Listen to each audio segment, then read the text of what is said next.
خير الخلق كلهم الحمد لله رب العالمين والصلاة والسلام على سيد الأنبياء والمرسلين وعلى آله وأصحابه أجمعين أما بعد أعوذ بالله من الشيطان الرجيم بسم الله الرحمن الرحيم مرج البحرين يلتقيان بينهما برزخ لا يبغيان فبأي آلاء ربكما تكذبان يخرج منهما اللؤلؤ والمرجان فبأي آلاء ربكما تكذبان صدق اللہ العظیم.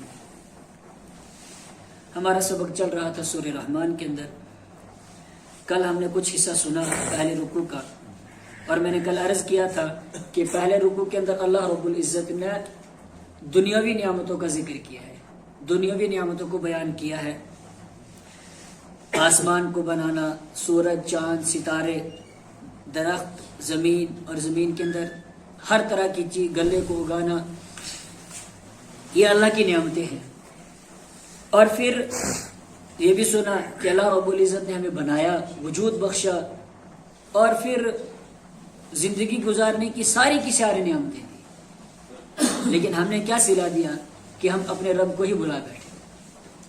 اللہ وہ ہے جو دونوں مشرقوں کا رب ہے، جو دونوں مغربوں کا رب ہے. آج کا سبق مرج البحرین یلتقیان بینہما برزخ لا یبغیان. مرج اس نے چلائے، البحرین دو دریا، یلتقیان وہ دونوں آپس میں ملتے ہیں، بینہما برزخ ان دونوں کے درمیان آڑ ہے، پردہ ہے، لا یبغیان وہ ایک دوسرے پر نہیں چڑھتے. کیا مطلب؟ یعنی اللہ رب العزت نے میٹھے دریا کا بھی اور کڑوے دریا کا، میٹھے پانی کا اور کڑوے پانی کے دو دریا چلائے. چلتے دونوں ایک ساتھ ہیں، لیکن میٹھے دریا والا دریا کا پانی کڑوے والے میں نہیں جاتا، اور کڑوے والے کا پانی میٹھے میں نہیں جاتا. لا یبغیان وہ آپس میں ایک دوسرے پر چڑھتے نہیں ہیں، یعنی ایک دوسرے کے اندر ملتے نہیں ہیں، چلتے اکٹھے ہیں. اب کیا یہ حقیقتاً حصی طور پر کہیں موجود ہے یہ دریا، یا بات کو سمجھانا مقصود ہے؟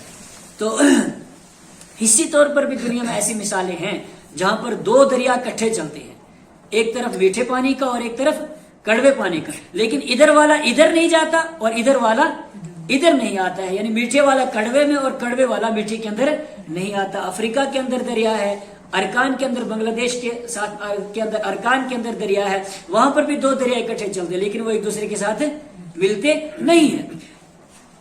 مگر یہاں پر بنیادی طور پر عربوں کو سمجھانا تھا کہ دیکھو دریا کے اندر جو پانی آتا ہے وہ کہاں سے آتا ہے؟ وہ بارش کا پانی آتا ہے، اور جو بارش کا پانی دریا میں آتا ہے وہ آتا کہاں سے ہے؟ وہ سمندر سے آتا ہے. کہاں سے آتا ہے؟ سمندر سے آتا ہے. بخارات بنتے ہیں سمندر کے اندر، وہ اڑتے ہیں اور اوپر جاتے ہیں بادل کی شکل میں، پھر بارش کی شکل میں کیا ہوتے ہیں؟ وہ برستے ہیں. اور دریا کا پانی، دریا کے اندر پانی کہاں سے آیا؟ بارش کے ذریعے سے سمندر میں سے آیا. اور سمندر کا پانی کیسا ہوتا ہے؟ کڑوا ہوتا ہے. کیا ہوتا ہے؟ وہ کڑوا ہوتا ہے. اور اسی طرح جو سمندر میں پانی جاتا ہے وہ کہاں سے جاتا ہے؟ وہ دریا کا پانی جاتا ہے. اور دریا کا پانی کیسا ہوتا ہے؟ میٹھا ہوتا ہے. لیکن دریا کے پانی کا پانی جو میٹھا ہے اس کی وجہ سے سمندر کا پانی میٹھا نہیں ہوتا.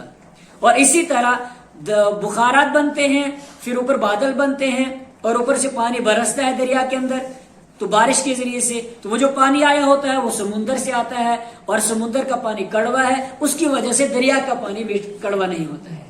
دیکھیے دریا کا پانی کڑوا نہیں ہوا، سمندر کا پانی میٹھا نہیں ہوا. کیوں؟ اس لیے کہ دریا کے اندر ضرورت ہے میٹھے پانی کی، کیونکہ وہاں سے انسان پیتے ہیں، اور سمندر کے اندر ضرورت ہے کڑوے پانی کی، کیونکہ سمندر کے اندر پانی اکٹھا رہتا ہے، اور اگر وہاں میٹھا پانی ہو تو وہ سڑ جائے گا، اس لیے وہاں ضرورت ہے کڑوے پانی کی.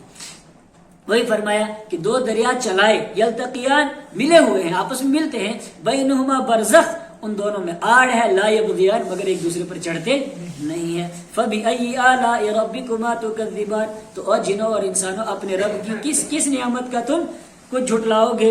یخرج نکلتے ہیں، منہما ان دونوں دریاؤں میں سے، اللؤلؤ موتی، والمرجان اور مونگی. یعنی سمندر کے اندر، دریا کے اندر ہی سے تو یہ موتی اور جوہرات نکلتے ہیں، یہ مونگے جوہرات کی قسم ہے. فَبِأَيِّ آلَاءِ رَبِّكُمَا تُكَذِّبَانِ، تو او جنوں اور انسانوں اپنے رب کی کس کس نعمت کو جھٹلاؤ گے. وَلَهُ، اور اسی کے لیے ہے، اسی کے اختیار میں ہے. کس کے اختیار میں؟ اللہ ہی کے اختیار میں ہے، اللہ ہی کے لیے ہے. الجواری، وہ کشتیاں، المنشآت، جو اونچی اونچی ہیں، فی البحر، کس میں؟ سمندر میں، کل اعلام، پہاڑ کی چوٹیوں کی طرح. یعنی یہ بتانا مقصود ہے کہ براہ راست جن چیزوں کو اللہ نے پیدا کیا وہ بھی اللہ کی ملکیت میں ہے، وہ بھی اللہ کی نعمت ہے، اور وہ چیزیں جن کو تم نے بنایا ہے وہ بھی اللہ کی نعمت ہے. کیا؟ مثلا کشتیوں کو بنایا کس نے بنایا؟ براہ راست اللہ رب العزت نے تو نہیں بنایا، انسانوں نے بنایا. لیکن ذہن کس نے دیا بنانے کے لیے؟ اللہ نے دیا. طاقت کس نے دی؟ اللہ نے دی. تو اللہ نے فرمایا براہ راست جن چیزوں کو میں نے بنایا ہے اور جن چیزوں کو تم نے بنایا ہے لیکن طاقت میں نے دی ہے وہ بھی تمہارے لیے کیا ہے؟ نعمتیں ہیں. فَبِأَيِّ آلَاءِ رَبِّكُمَا تُكَذِّبَانِ، تو اپنے رب کی کس کس نعمت کو تم انکار جھٹلاؤ گے.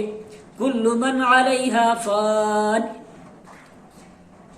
چاند، سورج، ستارے، پہاڑ، دریا، درخت، آسمان، زمین کے اندر جو کچھ ہے، آسمانوں کے اندر جو کچھ ہے، سب کا سب، اور جو انسان، جو مخلوقات، کل من علیہا، ہر وہ چیز جو اس پر ہے، ہر وہ ذات جو اس پر ہے. کس پر؟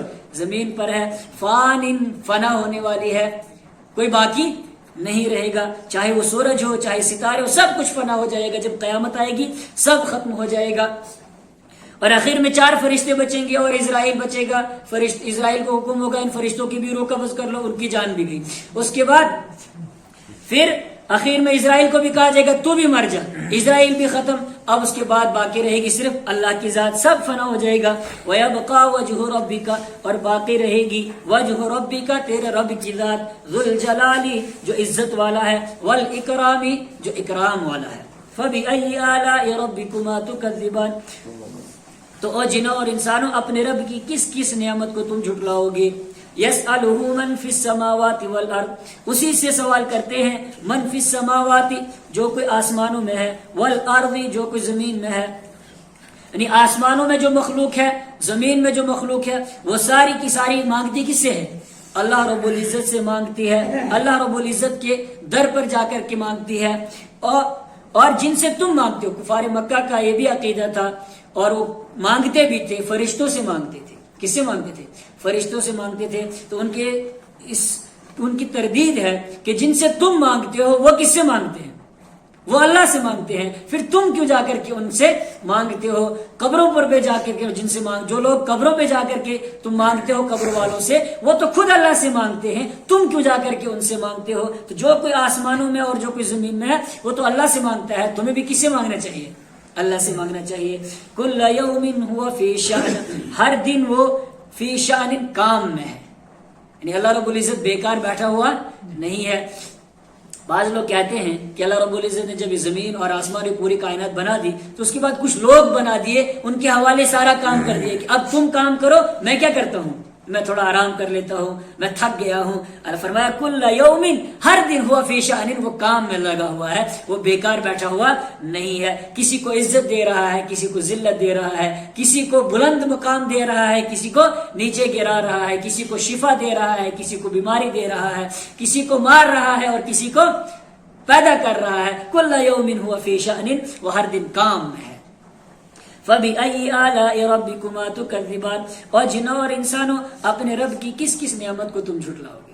سَنَفْرُغُ لَكُمْ أَيُّهَا الثَّقَلَانِ، ان قریب ہم فارغ ہو جائیں گے تمہارے لیے. أَيُّهَا الثَّقَلَانِ، اور دو بھاری بوجھو، اور دو بھاری مخلوق. دو بھاری مخلوق کون ہے؟ جن اور انسان. ان کو بھاری کیوں کہا گیا؟ اس لیے کہ حساب کتاب انہی کا ہوگا، احکام انہی کے ذمہ ہے. انسان اور جنوں کے علاوہ اور کوئی اس کا مکلف نہیں ہے. احکام کے مکلف کون ہے؟ جنات اور انسان. پوری کائنات ان کے ارد گرد گھومتی ہے. کل قیامت کے دن حساب کتاب بھی انہی کا ہوگا. اس لیے ان کو کہا دو بھاری مخلوق. تو فرمایا ان قریب میں تمہارے لیے کیا ہو جاؤں گا؟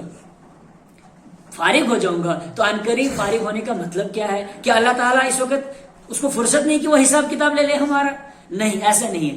یہ یوں سمجھ لیجئے کہ جیسے کوئی بچہ غلطی کرتا ہے اور ماں اس کو کہتی ہے ٹھہر جا تجھے ابھی بتاتی ہوں میں. اس کا کیا مطلب کہ وہ ابھی اس کو مار نہیں سکتی ہے, مار سکتی ہے لیکن اس کو کیا کر رہی ہے, وہ ڈرا رہی ہے تاکہ وہ کیا کر لے, اس برے کام سے باز آ جائے. یہی مطلب اس کا ہے کہ سنفرغ لکم, ان قریب ہم فارغ ہو جائیں گے تمہارے لیے, ایھا الثقلان, اور دو بھاری مخلوق. فبأي آلاء ربكما تكذبان, اور جنوں اور انسانوں اپنے رب کی کس کس نعمت کو جھٹلاؤ گے.